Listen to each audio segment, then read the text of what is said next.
Masa jahiliyah merupakan masa di mana masyarakatnya jauh dari norma-norma moralitas dan ajaran tauhid ilahiyah. Mereka berperangai buruk dan kasar, menyembah berhala, serta merendahkan derajat wanita. Hayya 'alal falah, hayya 'alal falah.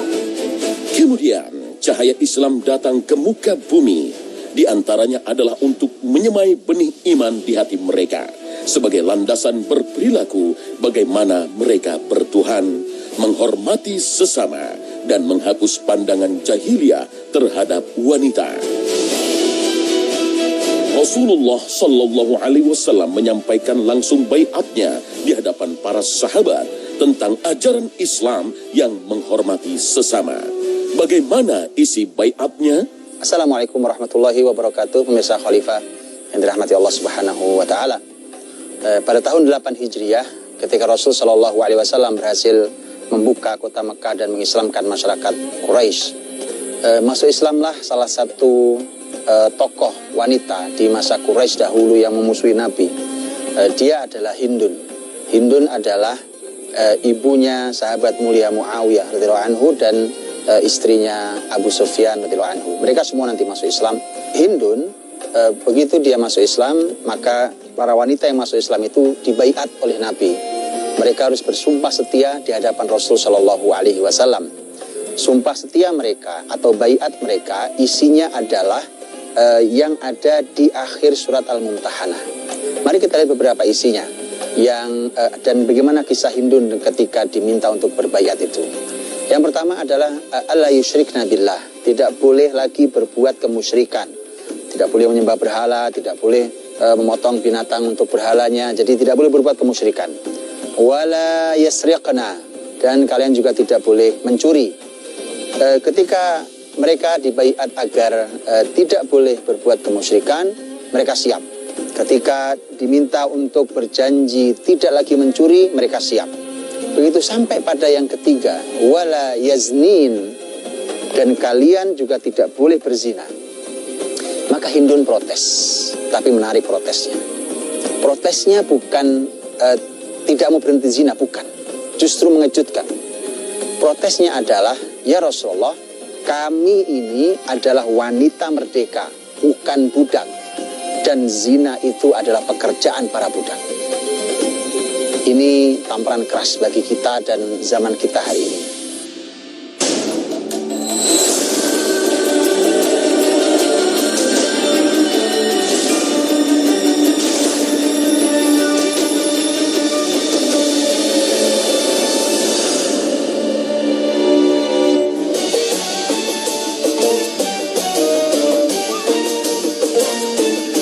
Assalamualaikum warahmatullahi wabarakatuh. Selamat pagi pemirsa dan generasi muda Islam yang dirahmati Allah Subhanahu wa taala.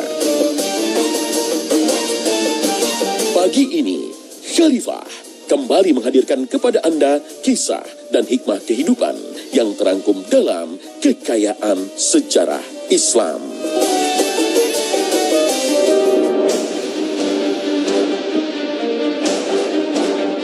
Dalam kitab Bidayah wa Nihayah tercatat sebuah kisah tentang awal mula perzinahan di muka bumi, yakni terjadi pada zaman cucu Nabi Adam alaihissalam, yakni Nabi Syits alaihissalam.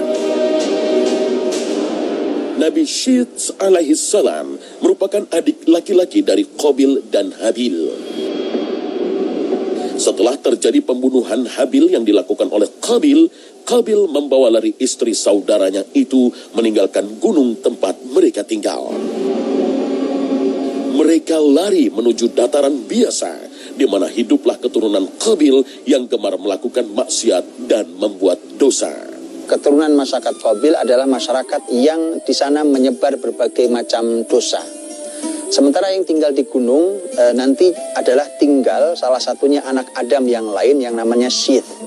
Dan Syith disebut adalah nabi setelah Adam alaihissalam, sebelum Nabiullah Idris. Syith ini punya keturunan di gunung dan itu adalah masyarakat yang merupakan masyarakat Nabi Syith. dan anak turunnya yang laki-laki wajahnya jelek, sementara yang perempuan cantik-cantik. Berbeda dengan masyarakat anak-anaknya Syith, ini berbeda. Mereka sebaliknya, mereka laki-lakinya tampan-tampan, sementara yang wanitanya wajahnya tidak cantik. Maka di bawah sana mereka punya ide.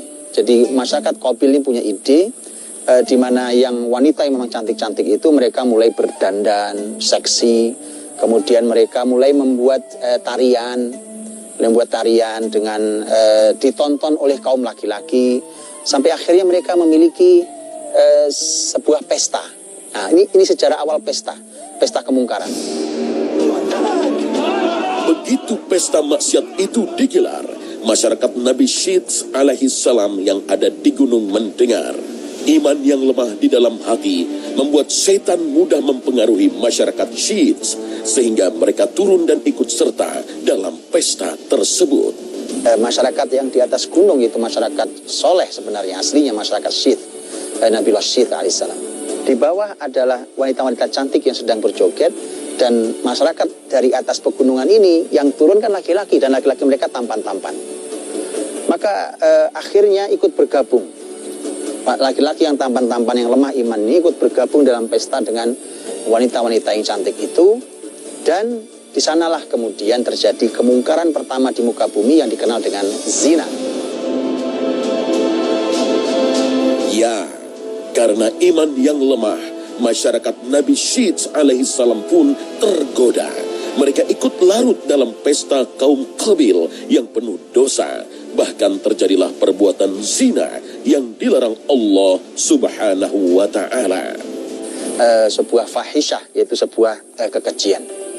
Dan itulah yang mengawalinya sampai kemudian akhirnya terdengarlah perbuatan zina ini terdengar sampai ke gunung, sehingga terus berkurang. Makin lama makin berkuranglah masyarakat Nabiullah Syith di atas sana, dan orang-orang yang turun yang berzina itulah yang nanti akan memerangi, mempersulit orang-orang yang beriman yang merupakan keturunan Nabiullah Syith alaihissalam.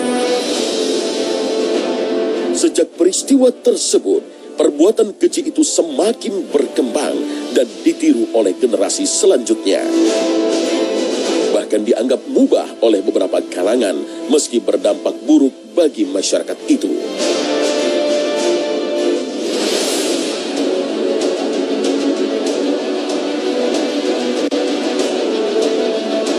Hingga tiba masa jahiliyah, yakni beberapa tahun sebelum ajaran Islam hadir lewat Rasulullah Sallallahu Alaihi Wasallam. Perzinahan itu diatasnamakan oleh 4 jenis pernikahan yang pada saat itu marak dilakukan. Apa saja 4 jenis pernikahan itu?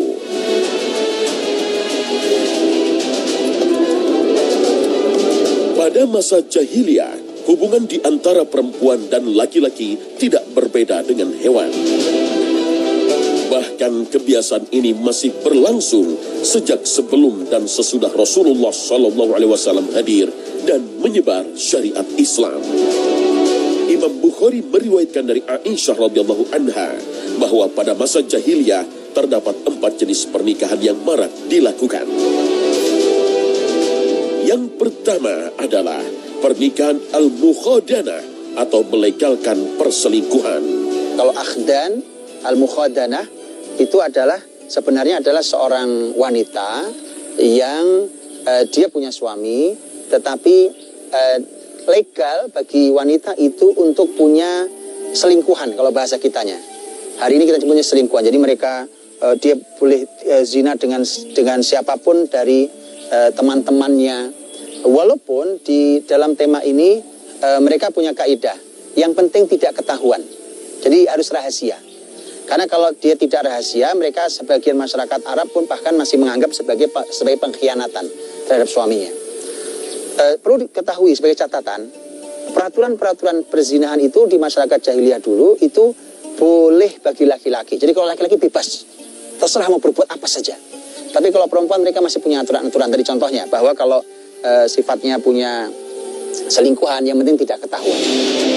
Mirip dengan al-mukhalladah, pernikahan jenis kedua disebut sebagai pernikahan ar-rohat, yakni pernikahan yang melegalkan poliandri bahkan hingga jumlahnya 10 orang. Ada contohnya namanya adalah rohat. Rohat itu artinya sekelompok orang, biasanya jumlahnya 10. Seorang perempuan boleh tidur dengan 10 orang, boleh zina dengan 10 orang laki-laki.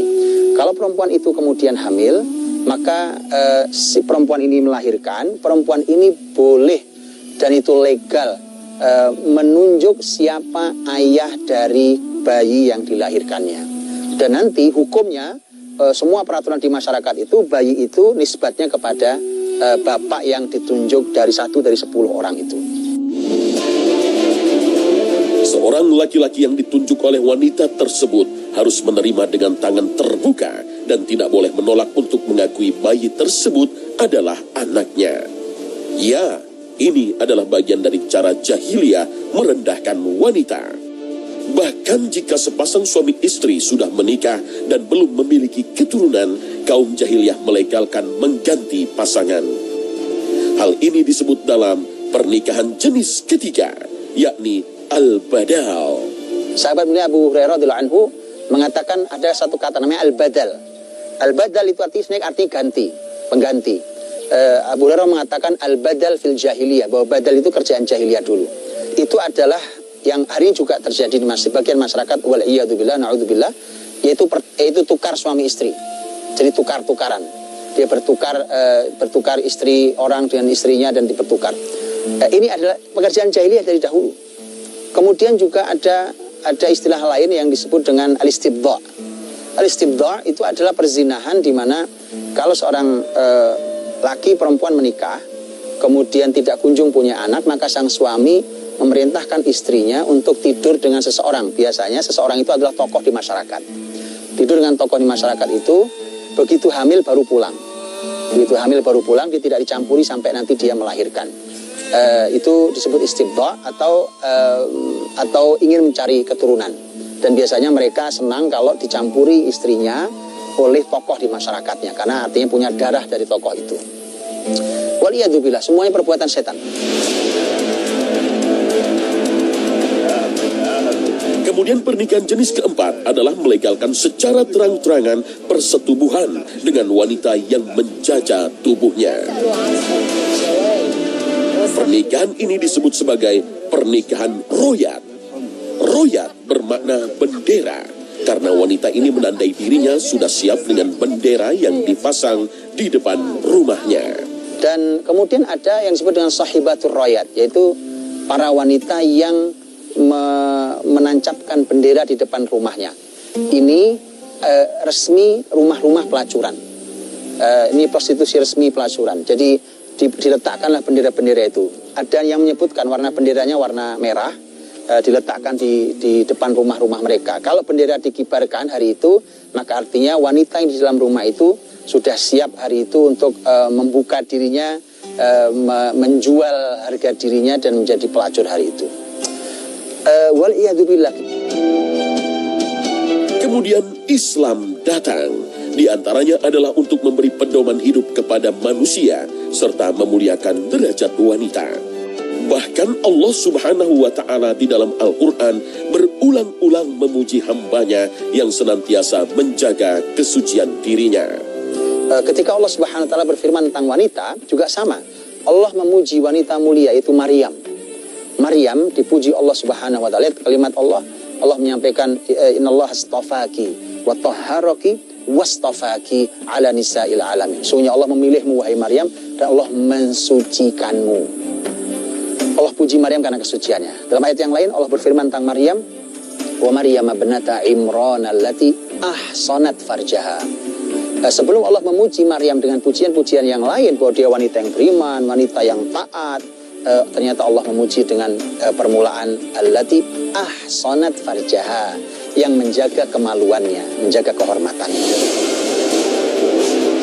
Ajaran untuk menjaga kesucian tentu saja berimbang dengan sebab-sebab yang melandasinya.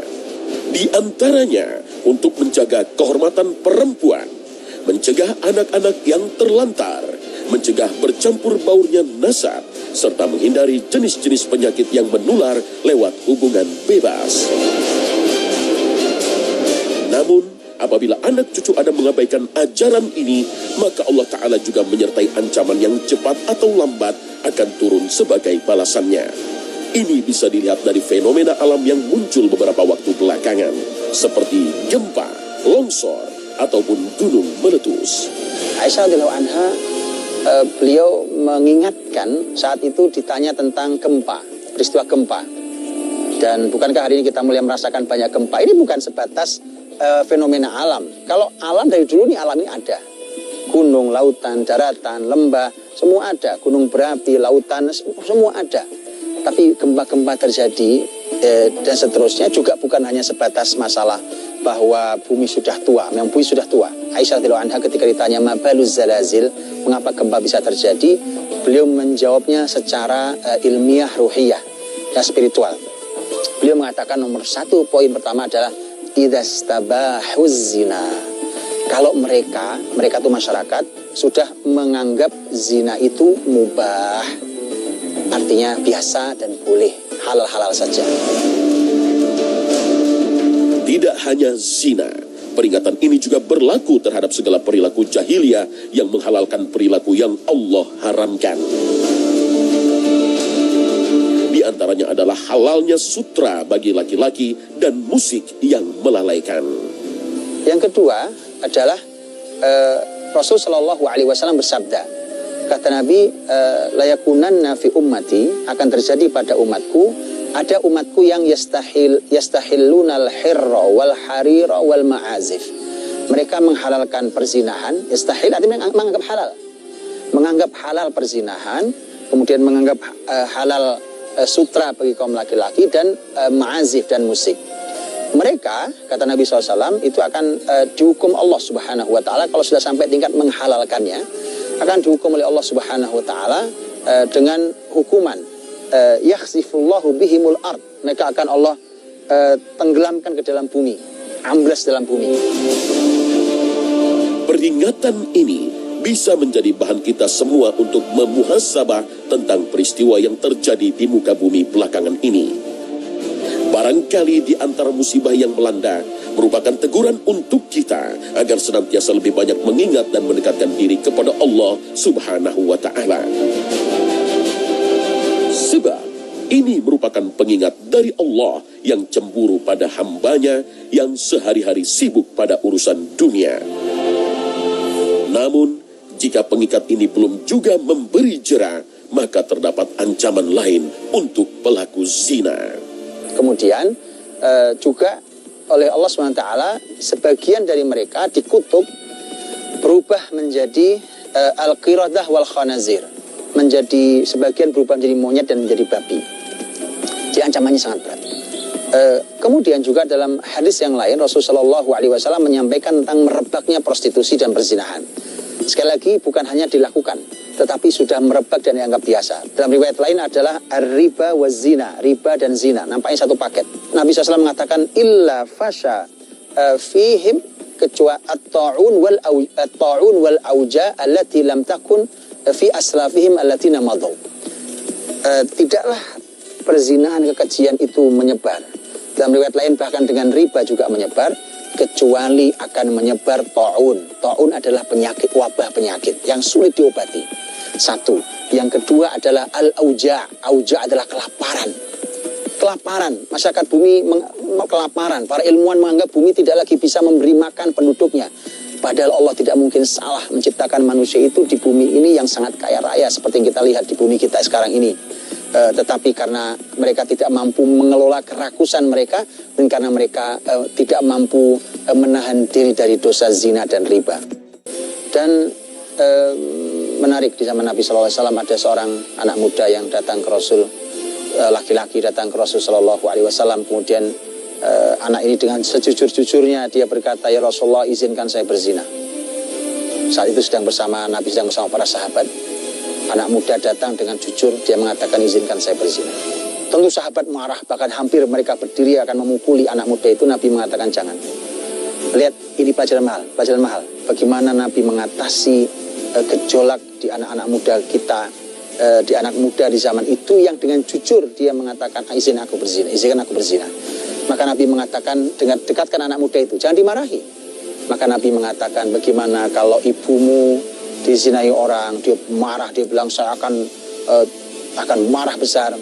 Kata Nabi yang akan bagaimana kalau putrimu dizinai, dia juga marah. Gimana kalau saudarimu, bagaimana kalau bibimu, anak muda itu marah. Kemudian Nabi mengatakan yang akan kau zinai adalah kalau tidak ibunya orang lain, putrinya orang lain, saudarinya orang lain, atau bibinya orang lain. Logikanya dinaikkan.